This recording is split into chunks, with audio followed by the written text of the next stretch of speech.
దేవునికి పరిశుద్ధ నామములకు మహిమ కలుగును గాక. హల్లెలూయా, హల్లెలూయా. నాకు ఇక సమయం ఇచ్చినటువంటి దేవాతి దేవునికి, దైవజనులకు, అదేవిధంగా కూడి వచ్చినటువంటి మీ అందరికీ కూడా ప్రభువును రక్షకుడైన యేసుక్రీస్తు నామములో నాకు వందనాలు తెలియజేస్తూ ఉన్నా. మరి కొన్ని నిమిషాలు దేవునికి వాక్య భాగం నుండి ధ్యానించబోతుండగా దేవుడు మనందరితో కూడా మాట్లాడలాగిన ఒక నిమిషం తలలో వంచి ప్రార్థన చేసుకుందాం. స్తోత్రం స్తోత్రం స్తోత్రం స్తోత్రమయ్యా మహాపరిశుద్ధుడా, జీవాధిపతి, జీవం కలిగిన యేసయ్యా, నాదానికి వందనాలు. దేవా, ఇదిగోనియా ఇంతవరకు నీకు సన్నిధిని మా మధ్య ఉంచి నడిపించిన విధానానికి దేవానికి వందనాలయా. ఇదిగో కొన్ని నిమిషాలు దేవా నీకు వాక్య భాగం నుండి ధ్యానించబోతుండగా నన్ను మీరు పూర్తిగా మరుగు చేయండి. నాకు జ్ఞానం నా యొక్క మాటలు కాదు కానీ దేవా, ఇదిగోనియా మాకు కావలసినటువంటి వాక్కును మీరు అనుగ్రహించమని నేను ప్రార్థిస్తున్నాను. నాదా, ఇదిగోనియా మా అందరి పరిస్థితులు, దేవస్థితిగతులు దేవా ఎరిగిన వాడు తండ్రి. దేవా తప్పకుండా నాదా, ఇదిగోనియా ఎవరికి ఏ మాట అయితే అవసరమైనదో దాన్ని తప్పకుండా ప్రతి ఒక్క బిడ్డకు మీరు అనుగ్రహించి ప్రతి ఒక్క బిడ్డను మీరు బలపరచమని నేను ప్రార్థిస్తూ ఉన్నాను. ఇదిగో నేను నీకు వాక్యం ఎత్తబడుచుండగా దాన్ని గ్రహించేటటువంటి మనస్సు, దాని ప్రకారంగా జీవించే కృపను ప్రతి బిడ్డకు మీరు అనుగ్రహించండి. మరొకసారి మమ్మల్ని అందరినీ కష్టాలకు సమర్పిస్తున్నామయ్యా. నీకు ఆత్మ కార్యములు మా మధ్య జరిగించి నీ నామానికి మాత్రమే మీరు మహిమ తెచ్చుకోనమని యేసునామమున అడిగి వేడుకొంచున్నాం పరమ తండ్రి, ఆమేన్. హల్లెలూయా, హల్లెలూయా. పరిశుద్ధ గ్రంథం నుండి యెషయా గ్రంథము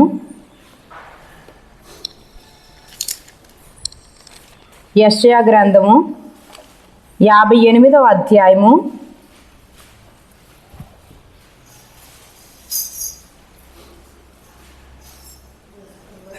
8వ వచనం.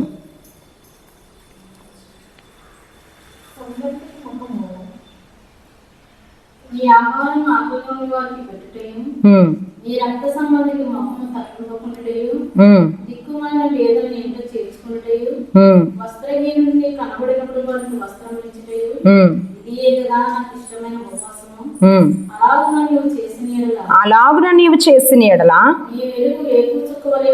నీ వెలుగు వేకువ చుక్క వలె ఉదయించును, స్వస్థత నీకు శీఘ్రముగా లభించును, నీ నీతి నీ ముందర నడుచును. యెహోవా మహిమ నీ సైన్యపు వెనుకటి భాగమును కావలి కాయును. అప్పుడు నీవు పిలువగా యెహోవా ఉత్తరం ఇచ్చును, నీవు మొరపెట్టగా ఆయన నేనున్నానన్ను. చాలండి. హల్లెలూయా, హల్లెలూయా. ఇక్కడ చూసినట్లయితే ఆ యొక్క ప్రవక్త ద్వారా దేవుడు ఒక ప్రకటన అనేది ప్రకటించమని చెప్తా ఉన్నాడు.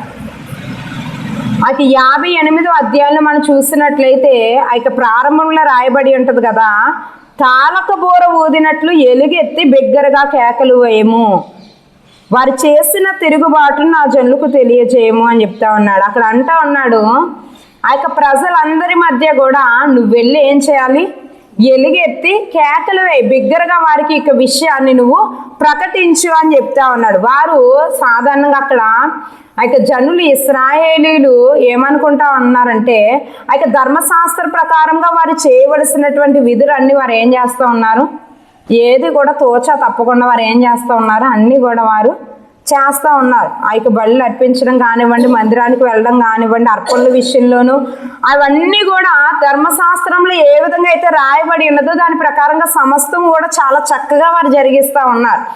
ఆ విధంగా జరిగించడం వలన వారు ఏమనుకుంటా ఉన్నారంటే తాము నీతిమంతులము, మనం అంతా కూడా ఏ విధంగా బళ్ళు అర్పించాలి, ఏ విధంగా అర్పణలు అర్పించాలి, సమస్తము కూడా చక్కగా చేస్తూ ఉన్నాం కాబట్టి మనము నీతిమంతులము అని వారు అనుకుంటా ఉన్నారు. కానీ దేవునికి వాక్యం చెబుతా ఉన్నది తమ దృష్టికి తాము నీతిమంతులు, తమ దృష్టికి తాము మంచివారు, లేకపోతే యథార్థముగా ఉన్నారు అని అనుకుంటా ఉన్నారు. కానీ ఆ యొక్క ప్రారంభ వచనాల్లో అంటున్నాడు, నువ్వు ఎలుగెత్తి ఏం చేయాలి, వారి దగ్గరికి వెళ్ళి నువ్వు బిగ్గరగా కేకలు వేసి ఎలాగో ప్రకటించు. ఏమనంటే వారు తమ మట్టుకు తాము నీతిమంతులు, లేకపోతే భక్తి పరులు, లేకపోతే దేవుని ఎదుట సరి అయినటువంటి రీతిలో వారు నడుస్తున్నారని వారు అనుకుంటా ఉన్నారు. కానీ వారి యొక్క బల్ల వలన, వారి యొక్క అర్పణల వలన వారు ఎంత మాత్రం కూడా నా యొక్క దృష్టికి ఏమవరు, యథార్థవంతులు లేకపోతే భక్తి పరులు కాలేరు. అక్కడ అంటా ఉన్నాడు చాలా విషయాలు ఆ క్రింద వచనాలు చెప్తా ఉన్నాడు. ఆ యొక్క 4వ వచనం నుండి మనం చూసినట్లయితే కలహపడుచు, వివాదం చేయొచ్చు, అన్యాయంగా గుద్దులాడుచు ఉపవాసం ఉంటారు అని చెప్తా ఉన్నారు. ఇంకా చాలా విషయాలు వారు ఏ విధంగా వారు జీవిస్తూ ఉన్నారు, బళ్ళంటే అర్పిస్తున్నారు కానీ వారి జీవితము దేవునికి ఏ విధంగా అయితే వ్యతిరేకంగా ఉన్నది అనేటువంటి అనేకమైనటువంటి విషయాలను అక్కడ చెప్తా ఉన్నారు. వారు ఏం చేస్తా ఉన్నారంట, సరి అయినటువంటి రీతిలో నడవడం లేదు, తిరుగుబాటు చేస్తా ఉన్నారు. అంతేకాదు ఆ విధంగా చేస్తా వాళ్ళు మరలా ఏం చేస్తున్నారంట, దేవుని ప్రశ్నిస్తున్నారంట. ఏమనంటే, మేము ఉపవాసం ఉన్నప్పుడు నువ్వు ఎందుకు వినవు, మా ప్రార్థనకు అసలు నువ్వు ఎందుకు చెవి ఎగ్గడం లేదు, మా యొక్క ప్రార్థనకు అసలు నువ్వు ఎందుకు మా జవాబునివ్వడం లేదు అని వారు ఏం చేస్తూ ఉన్నారంట, వారు ప్రశ్నిస్తున్నట్లుగా మనం చూడగలం. అంతేకాదు మా యొక్క ప్రాణాలు మేము ఏం చేస్తున్నాం, ఆయాసపరుచుకుంటున్నాం.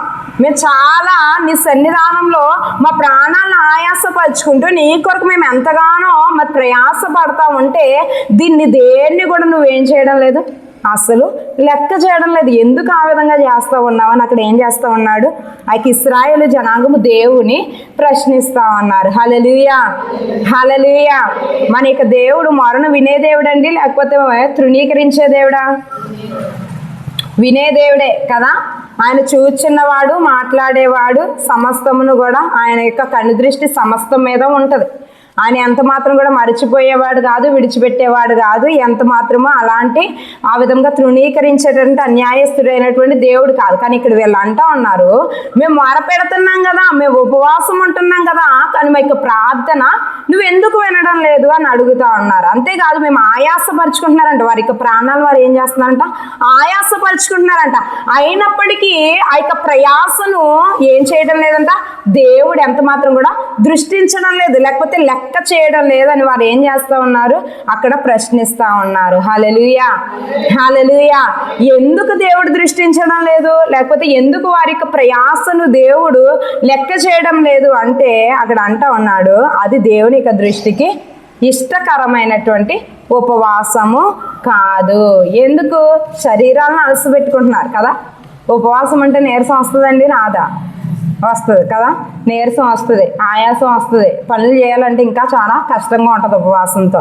ఇవన్నీ చేస్తున్నారంట, ఉపవాసాలు ఉండి పాపం చాలా ప్రయాసపడుతున్నారంట, చాలా ఎంతగానో దేవుని కొరకు తమ యొక్క ప్రాణాలను తాము ఆయాసపరుచుకుంటున్నారు. అదేంటి, ధర్మశాస్త్రంలో రాయబడిన ప్రకారంగా మేము ఉపవాసాలు ఉంటే, ఇంతగా మేము ప్రార్థన చేస్తే ఎందుకు నువ్వు దాన్ని అంగీకరించడం లేదు, ఎందుకు నువ్వు దాన్ని లెక్క చేయడం లేదంటే దేవుడు అంటా ఉన్నాడు, ఆ యొక్క తిరుగుబాటు విషయంలో లేకపోతే దేవుని యొక్క మార్గంలో సరి అయినటువంటి రీతిలో వారు ఏం చేయడం లేదు, నడుచుకోవడం లేదు. దానికి తమ యొక్క ఆ యొక్క దృష్టిని దాని కొరకు వారు ప్రయాసపడడం లేదు. కానీ ఆ యొక్క పైన నామకార్థంగా చేయవలసిన అన్ని విషయాల్లో మాత్రం ఏం చేస్తున్నారు, తోచా తప్పకుండా చేస్తున్నారు కదా. వారి యొక్క హృదయం అయితే దేవునికి దగ్గరగా లేదు, కానీ పైకి వారి యొక్క శరీరం అయితే దేవుని యొక్క మందిరంలోనే ఉంటుంది. వారి యొక్క శరీరం అయితే ఉపవాసంతోనే వారు గడుపుతూ ఉన్నారు, వారి యొక్క ప్రాణాలను ఆయాసపరుచుకుంటూ ఉన్నారు, కానీ తమ యొక్క హృదయం అయితే ఏం చేయడం లేదంట, దేవుని యొక్క దృష్టికి అనుకూలంగా ఉండడం లేదు. అందుకే అంటున్నాడు, మీరు ఎంతగా ఉపవాసం ఉంటున్నారు, మీరు అంత చేసేది అంత బాగానే ఉంది, కానీ మీరు చేసే తిరుగుబాటు మాత్రం మీరు ఏం చేయడం లేదు, సరి చేసుకోవడం లేదు. హల్లెలూయా, హల్లెలూయా కదండి. మనం కూడా చాలాసార్లు అలాగే చేస్తాం కదా. పేరు మట్టి మంగళవారం ఉపవాసం ఉంటాం, శుక్రవారం ఉపవాసం ఉంటాం, ఆదివారం చర్చికి వస్తాం. అన్నీ మనం చెయ్యాలనుకున్నాం, అన్నీ కూడా చర్చిలో ప్రార్థన జరుగుతాయి కాబట్టి వస్తాం, చేస్తాం. కానీ చాలాసార్లు ఏదైనా విషయంలో సరి చేసుకోవాలి, ఏదైనా విషయంలో నేను దేవునికి విరుద్ధంగా ఉన్నానా, ఏదైనా విషయంలో నేను పడిపోయానా, ఎంతవరకు మనము దేవుని యొక్క వాక్యాన్ని బట్టి మన యొక్క జీవితాన్ని మనము పరిశీలన చేసుకుంటూ ఉంటామండి. దానికి చాలా తక్కువ సమయం ఇస్తాం కదా. ఒక్కొక్కసారి అసలు మనం పట్టించుకోం. మన యొక్క దైనందిన జీవితం ఎంతవరకు దేవునికి అనుకూలంగా ఉంటుంది, ఎంతవరకు సరి అయిన రీతిలో మనకి ప్రవర్తన దేవుని ఎదుట ఉంటుంది అని పరిశీలన చేసుకోవడానికి అసలు మనం సమయం అనేది చాలాసార్లు ఇవ్వడానికి ఇష్టపడం. కానీ దేవునికి వాక్యం చెబుతా ఉన్నది, మనం ఎంతగా మన యొక్క ప్రాణాన్ని ఆయాసపరుచుకున్నా దానికి తగినటువంటి ఫలం మనం పొందుకోవాలంటే ఖచ్చితంగా మనం ఏం చేయాలంట, ప్రతి దినము కూడా మనకి జీవితాన్ని వాక్యము ద్వారా ఏం చేయాలి, సరి చేసుకోవాలి, కడుగుకోవాలి, శుద్ధీకరించుకోవాలి. దేవునికి ఇష్టకరమైనటువంటి వ్యక్తిగా మార్చబడ్డానికి మనము రోజు కూడా ఏం చేయాలంట? ప్రయత్నించాలంట. ఆ విధంగా మన యొక్క తిరుగుబాటు చేసేవారుగా కాదు, కానీ దేవుని యొక్క వాక్యానికి లోబడుతూ మనం ఎప్పుడైతే ముందుకు వెళ్తామో అప్పుడు మన యొక్క మరణాయన వినకుండా ఉండడు. కానీ మనం చదువుకున్నటువంటి 8వ వచనంలో అంటూ ఉన్నాడు కదా, అలాగున నీవు చేసిన ఎడల నీ వెలుగు వేకువ చుక్క వలె ఉదయించును, స్వస్థత నీకు శీఘ్రముగా లభించును. హల్లెలూయా, హల్లెలూయా. ఏమంటా ఉన్నాడండి? ఎప్పుడైతే మనము దేవునికి ఇష్టకరముగా జీవించడానికి మనం ప్రయాస పడతామో, దాని కొరకు మనము శ్రమిస్తామో, దాని కొరకు మన యొక్క సమయాన్ని మనం వెచ్చిస్తామో, అప్పుడు ఏంటంటే మొట్టమొదటిగా అక్కడ అంటా ఉన్నాడు, ఆ విధంగా నువ్వు చేస్తే, అలాగున నువ్వు చేస్తే స్వస్థత నీకు శీఘ్రముగా లభించును. హల్లెలూయా, హల్లెలూయా. స్వస్థత అంటే ఏంటండి? మనం చాలా వరకు స్వస్థత అంటే శారీరక బలహీనతలను గురించి అనుకుంటాం కదా. ఎవరికన్నా బాగోకపోతే అది బాగవుతే ఏమంటాం? స్వస్థత కలిగిందండి, దేవుడు స్వస్థపరిచాడు అని అనుకుంటాం. కానీ ఈ స్వస్థత అనేది అది కేవలము శరీరానికి సంబంధించినటువంటి స్వస్థత మాత్రమే కాదు, అది అన్ని విధాలుగాను కదా. ఇప్పుడు మానసికంగా మనకి మనస్సులో ఏదైనా భారం ఉందనుకోండి, పైకి మనం ఉంటాం, ఏ జబ్బు ఉండదు, ఏ నీరసం ఉండదు. కానీ మనస్సులో కృంగుదల అనేది ఉంటే ఏదైనా మనకు బాగుంటుందా అసలు? కదా. ఎంత ఉన్నా ఏం తిన్నా వంట పట్టదు అంటారు కదా. మనసులో చింత ఉంటే ఎంత తిన్నా వంట పట్టదు. ఎందుకు? మనస్సు అనేది అక్కడ అస్వస్థతకు గురయ్యింది. పైకి శరీరం స్వస్థతగానే ఉంది, కానీ మనస్సుకి స్వస్థత లేదు కదా. చాలా మందికి అలా ఉంటుంది. మనస్సుకి అస్వస్థత వస్తుంది, శరీరానికి అస్వస్థత వస్తుంది. ఇకపోతే ఆర్థిక పరంగా ఏమన్నా సమస్యలు వచ్చినాయి అనుకోండి కదా, ఈ రెండు బాగానే ఉండొచ్చు కానీ ఆర్థికంగా కుంటుపడిపోయినట్లు ఉంటుంది. ఈ విధంగా ఒకటి బాగుంటే ఒకటి బాగోదు. కానీ స్వస్థత అంటే అది కేవలం ఒకదానికి సంబంధించింది కాదు. మనం ఎప్పుడైతే యథార్థముగా దేవుని ఎదుట మనం నడుచుకుంటామో, యథార్థంగా ఎప్పుడైతే ఆయన యొక్క త్రోవలో మనం నడుస్తామో, స్వస్థత అంటే అది అన్ని విధాలుగా కూడా దేవుడు ఏం చేస్తాడంట? స్వస్థత అనేది కలుగు చేస్తాడు. సంపూర్ణమైనటువంటి సంతోషము, సంపూర్ణమైనటువంటి స్వస్థత అది ఎవరి యొద్ద దొరుకుతుందంట? దేవుని యొద్ద మాత్రమే. ఎప్పుడైతే ఆయన యొక్క సన్నిధానంలో యథార్థంగా మనం జీవిస్తామో అప్పుడు మనకి సంపూర్ణమైనటువంటి స్వస్థత, అది మానసికంగా కానివ్వండి, లేకపోతే ఆ యొక్క శారీరకంగా కానివ్వండి, ఆర్థికంగా కానివ్వండి, భౌతికంగా కానివ్వండి, విద్యాపరంగా కానివ్వండి, అన్ని విషయాల్లోనూ కూడా దేవుడు ఏం చేస్తాడంట? ఒక స్వస్థతను దేవుడు ఏం చేస్తాడు? అనుగ్రహిస్తాడు. హల్లెలూయా, హల్లెలూయా, హల్లెలూయా. అక్కడ అదే అంటున్నాడు, స్వస్థత నీకు శీఘ్రంగా వస్తుంది. ఎప్పుడంట? చాలా త్వరగా వస్తుందంట. శీఘ్రంగా అంటే చాలా త్వరగా, వేగంగా వస్తుంది. ఎప్పుడు? మనము దేవుని ఎదుట యథార్థమైనటువంటి భక్తి చేయడానికి ఇష్టపడినప్పుడు. మనం పూర్తిగా సంపూర్ణంగా ఒక్కసారి మారిపోతామంటే మారిపోం కదా. ఒక్కొక్కటి ఏమవుతుంది? సరి చేయబడతా ఉంటుంది. మనం ఎప్పుడైతే దేవునికి మన యొక్క హృదయాన్ని అప్పగించుకుంటామో ప్రతి ఒక్క చిన్నదాన్ని దేవుడు ఏం చేస్తూ ఉంటాడు? బయలుపరుస్తూ ఉంటాడు. ప్రతి చిన్నది, ఇదిగో ఈ విషయంలో సరి చేసుకోవాలి, ఆ విషయంలో సరి చేసుకోవాలని ప్రతిదీ చిన్నది మనకి ఏమవుతా ఉంటుంది? కనిపిస్తూ ఉంటుంది. ఆ కనిపించింది ప్రతిదీ మనం సరి చేసుకుంటూ ఉంటుంటే దేవుడు కూడా ఏం చేస్తాడంట? ఒకవైపు నుంచి స్వస్థత అన్ని విధాలుగా కూడా దేవుడు ఏం చేస్తాడంట? స్వస్థతని మనకి అనుగ్రహిస్తాడంట. హల్లెలూయా, హల్లెలూయా. మనం ఇంటిని శుభ్రం చేసుకున్నాం అనుకోండి, మామూలుగా మా ఉత్తప్పుడు రోజు శుభ్రపరుచుకునేది వేరుగా ఉంటుంది. పండుగ పనులు అంటాం కదా, అప్పుడు ఏం చేస్తాం? మొత్తం అన్నీ బయటకు తీస్తాం. అప్పుడు ప్రతి చిన్నది కూడా ఏమవుతుంది? అంతా కనిపిస్తుంది కదా. మామూలుగా సామాన్లు అక్కడ ఉన్నప్పుడు మనకి ఏవి పెద్దగా కనిపించదు, కానీ అన్నీ బయటకు తెస్తే ప్రతి చిన్నది కూడా కనిపిస్తూ ఉంటుంది కదా. అదే విధంగా దేవునికి సన్నిధానంలో మనకి హృదయాన్ని ఏం చేయాలంట? ప్రతి చిన్నది కూడా శుభ్రపరచుకోవడానికి మనము ఇష్టపడాలి. పైన చేసేస్తే దానివల్ల ఎలాంటి లాభము ఉండదు. ఇక్కడ ఇశ్రాయేల్ జనాంగం అదే చేస్తున్నారు. పైన వాళ్ళు చేయాల్సినవన్నీ చేసేస్తున్నారు, కానీ అంతరంగమున నిజమైనటువంటి శుద్ధీకరణ అనేది వారికి జరగడం లేదు. వారు దేవునికి విరోధమైనటువంటి స్థితిలోనే వారు ఉన్నారంట. అసలు ఇశ్రాయేల్ జనాంగం ఎంతమంది వారు బయలుదేరారో కదండి. ఆ యొక్క ఐగుప్తు దేశంలో నుండి కొన్ని లక్షల మంది బయలుదేరితే కేవలం 2 మాత్రమే ఏం చేయబడ్డారంట? దేవుని ఎదుట యథార్థమైనటువంటి స్థితిలో వారు కనిపించారు. చివరికి ఆ యొక్క మోషే భక్తిపరుడు కూడా బయటికి తీసుకొచ్చిన వాడు కూడా ఏం చేయలేకపోయారు? ఆ యొక్క దేశంలోనికి ప్రవేశించలేకపోయారు. అంత నేరుగా దేవుని చూచిన వారు కదా, దేవునితో సంభాషించి 10 ఆజ్ఞలు తీసుకొచ్చి సమస్తము జరిగించినటువంటి యొక్క ప్రజల కొరకు నిత్యము విజ్ఞాపన చేసి మధ్యవర్తిగా ప్రవర్తించి అవన్నీ చేసినటువంటి మోషే సహితము ప్రవేశించలేకపోయారు. కానీ కేవలం 2 మాత్రమే ఏం చేస్తారంట, ఆ యొక్క దేవుని యొక్క వాగ్దాన దేశంలోనికి వారు ప్రవేశించగలిగారు. వారు మేళ్ళు అనుభవించలేదా, దేవుని యొక్క కార్యాలు చూడలేదా, అన్ని చూసారు, అన్ని అనుభవించారు. అయినప్పటికీ వారు నిత్యము కూడా ఏం చేస్తూ ఉండేవారు, దేవునికి యొక్క సేవకులకి నాయకులకి ఏం చేస్తూ ఉండేవారంటే ఎప్పుడు వారు విరోధముగా తిరుగుబాటు చేస్తాను అన్నారు. కాబట్టి వారి యొక్క తిరుగుబాటుని బట్టే వారు ఏం చేస్తారంట, అరణ్యంలో ఆకులు రాలినట్లుగా వారు రాలిపోయారని రాయబడి ఉన్నది. ఇక దేవుని యొక్క ఉగ్రతకు లేకపోతే ఇక సంహారకుని యొక్క చేతికి అప్పగింపబడడానికి గల కారణము వారి యొక్క తిరుగుబాటు. అదేవిధంగా మన యొక్క జీవితంలో మనం అనుకుంటాం, వాళ్ళు ఎదుట చేసినటువంటి అద్భుతాలు నా జీవితంలో చేస్తే నేను అసలు దేవుని యొక్క మార్గంలో ఉండి ఎంత మాత్రం కూడా తప్పిపోను అని అనుకుంటాం కదా. అబ్బాయి ఎర్ర సముద్రమే కనుక నా ఎదుట చీల్చివేయబడి ఉంటే నేను దేవుడు చెప్పినట్టు నేను చేస్తానండి, అంత మాత్రం పక్కకి వెళ్ళిపోనండి అని అనుకుంటా. ఆకాశం నుంచి మన్నాయే వచ్చి నన్ను నిజంగా పోషింతే, నా వస్త్రాలు పాతకెళ్ళకుండా ఉంటే, వాళ్ళ జీవితంలో చేసిన ఆ కార్యాలు నిజంగా నా జీవితంలో నేను అనిపిస్తే నేను అసలు ఏమవునో పక్కకే తొలగిపోను. అవేవి ఇప్పుడు జరగడం లేదు కాబట్టి నేను నమ్మలేకపోతున్నానండి అని అనుకోవచ్చు. కానీ ఒకసారి మన యొక్క జీవితాన్ని మనం పరిశీలన చేసుకుంటే మన యొక్క జీవితం అనేకమైన ప్రతికూలతలు, మన యొక్క జీవితంలో అనేకమైనటువంటి మరి యొక్క సమస్యలు లేకపోతే ఇక మరణకరమైనటువంటి పరిస్థితులు వచ్చినప్పుడు ఎన్నిసార్లు దేవుడు ఆశ్చర్యకరంగా మనలను తప్పించి అన్నాడు. అవునా కదా?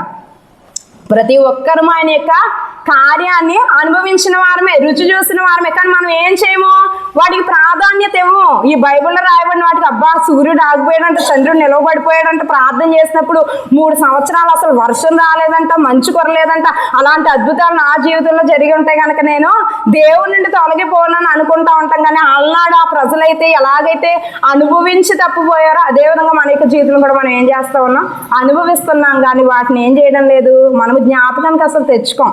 అందుకే మనం వీలైనంత వరకు దేవుని యొక్క కార్యాలను ఏం చేయాలంటే ప్రతి దినము కూడా మనము ధ్యానించుకోవాలి. మనము వాటిని జ్ఞాపకం చేసుకుని వాటిని బట్టి దేవునికి కృతజ్ఞతాస్తుతులు ఎప్పుడైతే చెల్లిస్తామో మన యొక్క హృదయము దేవుని హత్తుకొని ఉండడానికి ఏమవుతుంది, ప్రోత్సహింపబడుతుంది.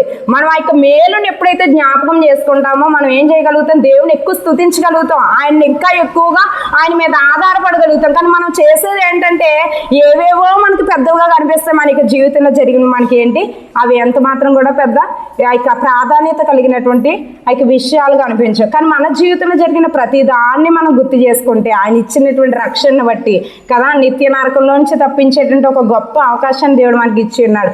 అంత గొప్ప దేవుడు రక్షణని, అంత గొప్ప ప్రణాళికను మన యొక్క జీవితంలో కలిగి ఉండగా వాటిని మనం తలంచుకుంటే దేవుని యొక్క జీవితంలో మనం ఏం చేయగలం, మన యొక్క ఆత్మీయ జీవితంలో సరి అయినటువంటి రీతిలో మనము నడవగలం. అయితే మనం ఎప్పుడైతే ఆ విధంగా యథార్థముగా దేవుని యొక్క సన్నిధానంలో నడుస్తామో అప్పుడు మొదటిగా ఏం చేస్తాడంటే ఆయన అండి స్వస్థతను మనకు అనుగ్రహిస్తాడు. అది అన్ని విధాలుగా ఇక స్వస్థత అనేది మనం ఏం చేయగలుగుతాం, మన యొక్క జీవితంలో మనము అనుభవించగలుగుతాం. రెండవదిగా ఎప్పుడైతే మనము ఆయన ఎదుటి యథార్థమైనటువంటి భక్తి చేస్తామో ఆ యొక్క 9వ వచనంలో అంటా ఉన్నాడు, అప్పుడు నీవు పిలువగా యెహోవా ఉత్తరమిచ్చును, నీవు మొరపెట్టగా ఆయన నేనున్నానను. హల్లెలూయా, హల్లెలూయా. రెండవది ఏంటంటండి, మనం మొరపెట్టినప్పుడు ఏమంటాడంట, ఆయన నేనున్నాను అంటాడంట. హల్లెలూయా, హల్లెలూయా, హల్లెలూయా. నిజంగా ఎంత గొప్ప వాగ్దానమో కదా. ఇవేవి మనకు కనిపించవు కదా, ఇవేవి మన యొక్క దృష్టిలో గొప్పగా కనిపించవు. కానీ ఒకసారి ఆలోచన చేయండి, మనం మొరపెట్టినప్పుడు లేకపోతే పిలిచినప్పుడు దేవుడు ఏం చేస్తాడంట, నేనున్నాను అని ఏం చేస్తాడంట, సమాధానం ఇస్తాడంట. హల్లెలూయా, హల్లెలూయా. నేనున్నాను అని ఎవరంటారండి, సాధారణంగా నేనున్నానని ఎవరంటారు, పిల్లలు పిలుస్తున్నారు అనుకోండి, మనం ఏమంటాం, ఉన్నాను అంటాం కదా. అలాగే మన యొక్క జీవితంలో ఆ యొక్క వయసు ఎదుగుతున్న కొద్దీ మన యొక్క పరిస్థితులు బట్టి కొద్దిమంది నేను ఉన్నాను పర్వాలేదని ఏం చేస్తూ ఉంటారు, భరోసా ఇస్తారు కదా. మనకి ప్రతికూలతలు, మనకి శ్రమలు మనం భయపడుతున్నాం అనుకోండి, వాళ్ళు సహాయం చేయగలిగినటువంటి స్థితిలో ఉన్నవారు అనుకో, అప్పుడు వాళ్ళు ఏమంటారు, నువ్వు భయపడకమ్మా, నువ్వేం కంగారు పడకు, నేను ఉన్నాను అని చెప్పేసి అంటారు. అలా ఎవరైనా భరోసా ఇచ్చారనుకోండి, మనకి ఎలా ఉంటుంది, చాలా ధైర్యంగా ఉంటుంది. పిల్లలకు మనం నేను ఉన్నాను అని అన్నాం అనుకో, వాళ్ళు ఏం చేస్తారు, పర్లేదు మా అమ్మ ఇక్కడే ఉందని వాళ్ళకి ఏముంటుంది, ధైర్యంగా ఉంటుంది. అలాగే మన యొక్క జీవితంలో మనం ఏదైనా ఒక ప్రతికూలతలు ఉన్నప్పుడు మనకి సహాయం చేయగలిగిన వారు నేను ఉన్నాను, నేను నీకు సహాయం చేస్తానంటే మనకు ఏమవుతుంది, ఒక ధైర్యం వస్తుంది. అది రాజకీయ నాయకులు కానివ్వండి, లేకపోతే వేరే వేరే ఏ రంగంలోనైనా మన యొక్క పరిస్థితికి తగినటువంటి సహాయం అందించగలిగినటువంటి వ్యక్తి వచ్చి నేను ఉన్నానమ్మా నీకు అంటే మనకి ఏమవుతుంది, చాలా ధైర్యం అనేది మనకి జీవితంలో మనము పొందుకుంటాం. కానీ ఇక్కడ దేవుడు అంటా ఉన్నాడు, ఎవరైతే నిజముగా ఆయనకు మొరపెడతారో, ఎవరైతే నిజమైనటువంటి యథార్థమైనటువంటి భక్తి చేస్తారో వారు పిలిస్తే దేవుడు ఏమంటంట, ఒక బిడ్డ పిలిస్తే ఆ యొక్క తల్లి ఏ విధంగా అయితే భరోసా ఇస్తుందో అదే విధంగా నేనున్నాను అంటాడంట. హల్లెలూయా, హల్లెలూయా, హల్లెలూయా. మనం ఏం చేస్తామంటే చాలాసార్లు మనుషుల వైపే చూస్తాం కదా, మనుషుల వైపు పరిస్థితుల వైపే చూస్తాం, దేవుని వైపు చాలాసార్లు మనం త్వరగా చూడలేం. కానీ ఇక్కడ అంటా ఉన్నాడు, వాళ్ళ వైపు చూడడం కంటే నా వైపు చూస్తే నేనేం చేస్తాను, నేనున్నాను అని నీకు భరోసా ఇస్తాను అని చెప్తా ఉన్నాడు. అందుకే అయితే యోబు గ్రంథంలో ఒక మాట రాయబడి ఉంటుంది కదా, అయితే యోబు గ్రంథము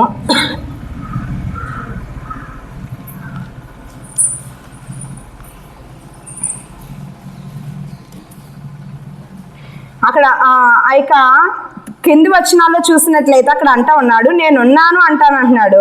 అయితే ఇక 11వ వచనంలో అంటా ఉన్నాడు, యెహోవా నిన్ను నిత్యము నడిపించును, క్షామకాలమున ఆయన నిన్ను తృప్తిపరచి నీ ఎముకలను బలపరచును, నీవు నీరు కట్టిన తోట వలెను ఎప్పుడును ఉబుకుచుండు నీటి ఓట వలెను ఉండెదు అని చెప్తా ఉన్నాడు. అక్కడ నేనున్నాను అంటాడంట, అంతేకాదంట ఆ యొక్క తర్వాత ఆ యొక్క కింద వచనాలు అంటున్నాడు, నిత్యము కూడా దేవుడు ఏం చేస్తాడంట, మనలను నడిపిస్తాడంట. ఎల్లప్పుడూ కూడా దేవుడు మనలను నడిపిస్తాడు అంటున్నాడు. క్షామకాలమున ఆయన నిన్ను తృప్తిపరిచి నీ ఎముకలను బలపరుస్తానంటున్నాడు, నీవు నీరు కట్టినటువంటి ఒక తోట వలె ఉంటావు అంటున్నాడు. హల్లెలూయా, హల్లెలూయా. మనుషుల మీద ఆధారపడితే వారు కొన్ని సమయాల్లో నేను ఉన్నానంటారు, తర్వాత ఏం చేస్తారని కొన్ని సమయాల్లో వారు ఎవరు కూడా పలకకపోవచ్చు, లేకపోతే మనకు సహాయం చేయడానికి మన వద్దకు రాకపోవచ్చు. కానీ దేవుని ఎదుట మనం యథార్థముగా జీవిస్తే గనక ఆయన ఎల్లప్పుడూ నేను ఉంటానంట, నిత్యము మనల్ని ఏం చేస్తాడంట, ఆయన నడిపిస్తాడు. ప్రతి ఒక్క పరిస్థితిలో నిత్యము అంటే అది ఏ పరిస్థితి అయినా, అది ఎప్పుడైనా కానీ దేవుడు ఏం చేస్తాడంట, నిన్ను నిత్యము నడిపిస్తాడంట. ఆయన ఎల్లప్పుడూ నీకు సహాయం చేస్తాడంట. అంతేకాదంట, ఎవరైతే ఆయన ఎదుట యథార్థంగా ఉంటారో నిత్యము నడిపించి ఏం చేస్తాడంట, అక్కడ ఒక మాట అంటూ ఉన్నాడు, క్షామకాలమును ఏం చేస్తానంటున్నాడు, నీ ఎముకలను బలపరుస్తాను అంటున్నాడు. అది సాధారణంగా ఆహారం లేకపోతే ఏమవుతుందండి, కొన్ని రోజులు ఆహారం తినడం మానేస్తాం అనుకోండి, ఏమవుతుంది, ప్రారంభంలో నీరసం వస్తుంది కరెక్టే, తర్వాత ఉండి కొన్ని దినాలు కొన్ని మాసాలు తినడం మానేయండి. కొద్దిమంది ఉంటారు బలహీనలు, లేకపోతే హాస్పిటల్ ఉన్నటువంటి కొద్దిమంది పేషెంట్లు ఏం తిన్నా వాంతులు అయిపోతున్నాయి అనుకోండి, ఆహారం అనేది తినట్లేదు అనుకోండి, వాళ్ళు ఎలా ఉంటారు, మొత్తము ఇక మాంసం అంతా ఎండిపోద్ది, ఇంక ఎముకలకి అంటుపోద్ది కదా, ఇంక వారికి ఎముకల్లోని బలం ఉండదు, ఇంకా మాంసం అనేది వారికి కనిపించదు. క్షామకాలం అంటే ఏంటి, కరువులో ఎవరికైనా ఆహారం ఉంటుందా, ఉండదు కదా. ఆహారం లేకపోతే ఏమవుతుంది, అందరూ కూడా ఎండిపోవాలి. కానీ దేవుడు చెప్తా ఉన్నాడు ఇక్కడ, నిత్యము నడిపించడం అంటే ఎల్లప్పుడూ ఇక క్షామకాలం అయినా సరే దేవుడు ఏం చేస్తాడంట, నీకు ఎముకలకు నేను బలపరుస్తాను, నేను బలం ఇచ్చి నడిపిస్తాను అంటున్నాడు. మిగతా అందరూ ఎండిపోవచ్చు, కానీ ఎవరైతే దేవుని మీద ఆధారపడతారో వారు ఏమవరంట, ఎండిపోరు. వారు ఏం చేయబడతారంట, బలపరచబడతారు. మనందరికీ తెలుసు కదండి, కరువులో పోషించబడినటువంటి ఒక మంచి ప్రవక్త మనందరికీ కూడా తెలిసిన వాడే. ఎవరు? కరువులో పోషించబడినవాడు ఏలియా కదా. ఇక కాకుల ద్వారా పోషించబడ్డాడు. మనకు తెలిసిందే, వివరించాల్సినటువంటి అవసరం లేదు. అసలు స్వాభావికంగా కాకులు అసలు ఉన్న ఆహారాన్ని అవి ఎత్తుకుపోతాయి కదా, పిల్లల చేతిలోంచి పెద్దల చేతిలోంచి. అది ఎప్పుడు అవకాశం దొరికితే అప్పుడు ఆదమరిస్తే వెంటనే ఆహారాన్ని ఎత్తుకుని పోతుంది. కానీ ఇక్కడ ఒక వ్యక్తికి అవే తీసుకొచ్చి ప్రొద్దుట సాయంకాలం కూడా ఏం చేసింది, ఆ యొక్క కెరీతు వాగు దగ్గర ఇక ఏరియాని పోషించినటువంటి విషయం మనకు తెలుసు. అయితే క్షామకాలము ఎలాంటి ప్రతికూలతలున్నా దేవుడి మీద ఆధారపడితే దేవుడు వారిని ఏం చేస్తాడంట, వారికి ఎముకలను నేను బలపరుస్తాను అనగా అందరూ ఆకలి కొనొచ్చు కానీ సింహపిల్లైనా లేమి గలవై ఉంటాయేమో, కానీ దేవుని మీద ఆధారపడిన వారికి ఎలాంటి లేమి ఉండదు, ఎలాంటి కొరత ఉండదు. ఏ సమయానికి ఏది కావాలో దేవుడు ఖచ్చితంగా ఏం చేస్తాడంటే దాన్ని అనుగ్రహిస్తాడు. అందుకే అంటా ఉన్నాడు, నేను నిత్యము నడిపిస్తాను, ఎల్లప్పుడూ నేను నడిపిస్తాను, క్షామకాలాన్ని నేను ఏం చేస్తాను, బలపరుస్తాను. మరొక మాట అంటా ఉన్నాడు ఆ కింద, నీవు నీరు కట్టిన తోట వలెను ఎప్పుడు నువ్వు ఉబుకుచుండు నీటి ఓట వలె ఉంటావు. హల్లెలూయా, హల్లెలూయా. ఏం చేస్తామంటండి, నీరు కట్టినటువంటి తోట ఎలా ఉంటుందండి? నీరు కట్టిన తోట ఎండిపోయి ఉంటుందా, వాడిపోయి ఉంటుందా? పచ్చగా ఉంటుంది కదా, ఎప్పుడు కూడా పచ్చగా ఉంటుంది. తగిన కాలం ఉంది, దాని సమయం వచ్చినప్పుడు అది ఏం చేస్తుంది, ఫలిస్తుంది. చాలా మంచిగా ఇక వేసినటువంటి ఆ యొక్క రైతుకు తగినటువంటి ఫలాన్ని అది ఇస్తుంది. ఎందుకంటే నీరు కట్టి కావలసినవన్నీ కూడా సమకూర్చాడు కాబట్టి. అదే విధముగా ఎలాంటి కరువు వచ్చినా, ఎలాంటి క్షామం వచ్చినా, ఎలాంటి ఎండిపోయేటటువంటి పరిస్థితులు వచ్చినా కానీ ఆయన మీద ఎవరైతే ఆధారపడతారో, లేకపోతే ఎవరైతే యథార్థంగా ఆయన ఎదుట నడుస్తారో, మిగతా అందరూ ఎండిపోయినా కానీ వారిని మాత్రం దేవుడు ఏం చేస్తాడంట, ఒక నీరు కట్టినటువంటి తోట ఏ విధంగా అయితే పచ్చగా ఉంటుందో అదే విధంగా దేవుడు వారిని ఫలింపజేస్తాను అంటున్నాడు. అక్కడ అంటా ఉన్నాడు కదా, ఎప్పుడు నువ్వు ఉబుకుచుండు నీటి ఓట వలె ఉంటావు అంటున్నాడు. హల్లెలూయా, హల్లెలూయా. ఆ నీటి ఓట ఏమవుతుందండి, ఎప్పుడు కూడా దానిలోంచి నీరు పైకి వస్తానంటుంది. అదే కాలమైనా నీరు ఓట, ఆ ఓట అనేది ఎండిపోతుంది. అదే విధంగా ఎలాంటి పరిస్థితిలోనైనా మనం ఏం చేయమంట, ఎండిపోము. మనకి ఇంకా కొరత అనేది ఉండదు. ఖచ్చితంగా మనకు కావలసినటువంటి దాన్ని దేవుడు అనుగ్రహిస్తాడు. అందుకే ఆయనకి యోబు భక్తుడు అంటా ఉన్నాడు కదా, 6వ అధ్యాయము 15వ వచనంలో చదువుకుందామా. 6వ అధ్యాయము 15వ వచనం యోబు గ్రంథము. నా స్నేహితులు ఎండిన వాగు వలెను మాయమైపోవు, జల ప్రవాహము వలెను నమ్మకూడని వారైరి. ఇక్కడ ఎవరైతే ఆదరిస్తారనుకున్నాడో, ఎవరైతే ఓదారుస్తారనుకున్నాడో ఆ స్నేహితులు ఎలాంటి వారిగా మారిపోయారంట. ఆడంటా ఉన్నాడు, నా స్నేహితులు ఎండిన వాగు వలెను మాయమైపోవు, జల ప్రవాహం వలె నమ్మకూడని వారైరి అంటున్నాడు కదండి. మనుషులు అలాగే ఉంటారు కదా, పరిస్థితులను బట్టి ఏం చేస్తూ ఉంటారు, వారి మాటలు మారిపోతాయి, వారి ప్రేమ మారిపోతుంది కదా, అన్నీ మారిపోతాయి. పరిస్థితులు వారికి నచ్చినట్టుగా ఉంటే మన మీద ఎక్కడా లేనిటువంటి ఆ ప్రేమ పొంగిపోతూ ఉంటుంది. ఒకవేళ వారికి నచ్చలేదనుకోండి, మనలో ఏదైనా ఒకటి, అప్పుడు ఏమవుతుంది, అప్పుడు వరకు పొగిడిన వారు, అప్పుడు వరకు కూడా ఉన్నవారు ఏం చేస్తారు, వాళ్ళను ఏం చేస్తాం, మనకు విరోధంగా మారిపోతూ ఉంటారు కదా. అక్కడ అదే అంటున్నాడు యోగు.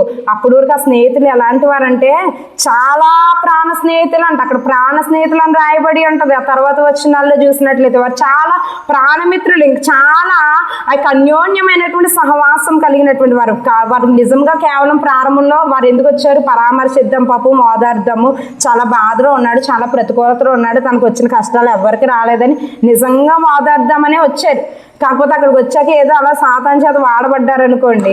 అయితే అలాగా ఎవరైతే ప్రాణ స్నేహితులుగా, ప్రాణమిత్రులుగా ఉన్నారో వారు ఏ విధంగా మారిపోయారంట, ఎండిపోయిన వాగులాగా, మాయమైపోయినటువంటి జల ప్రవాహంలాగా వారు ఏం చేశారంట, నమ్మకూడనటువంటి వ్యక్తులుగా మార్చబడిపోయారంట. మనుషులు అలాగే ఉంటారు. కానీ దేవుడు అంటా ఉన్నాడు, యథార్థముగా ఆయన ఎదుట ఉంటే సమస్తము మనకు ప్రతికూలంగా ఉండవచ్చు కదా, సమస్తము కూడా మనకు విరోధంగా ఉండవచ్చు, కరువుగా ఉండవచ్చు, క్షామంగా ఉండవచ్చు, లేమిగా ఉండవచ్చు. కానీ ఏది ఏమైనా కానీ యథార్థత మన యొక్క జీవితంలో ఉంటే, ఆయన ఎదుట మనం యథార్థత కలిగి ఉంటే మనల్ని దేవుడు ఏం చేస్తాడంట, ఎప్పుడూ ఉబుకుచుండు నీటి ఓట వలె, ఒక నీరు కట్టబడినటువంటి తోట ఏ విధంగా అయితే పచ్చగా ఉంటుందో అదే విధంగా దేవుడు మనల్ని ఏం చేస్తాడంట, నడిపింపజేస్తాడు. హల్లెలూయా, హల్లెలూయా. అయితే యెషయా గ్రంథంలోనే 41వ అధ్యాయం 19వ వచనం అంటా ఉన్నాడు కదా, 41వ అధ్యాయము 19వ వచనము. చెట్లు లేని మెట్టల మీద నేను నదులను పారజేసేదును, లోయల మధ్యను ఓటలను ఉబుక చేసేదును, అరణ్యమును నీటి మడుగుగాను ఎండిన నేలను నీటి బొగ్గలుగాను చేసేదును. చాలండి. హల్లెలూయా, హల్లెలూయా.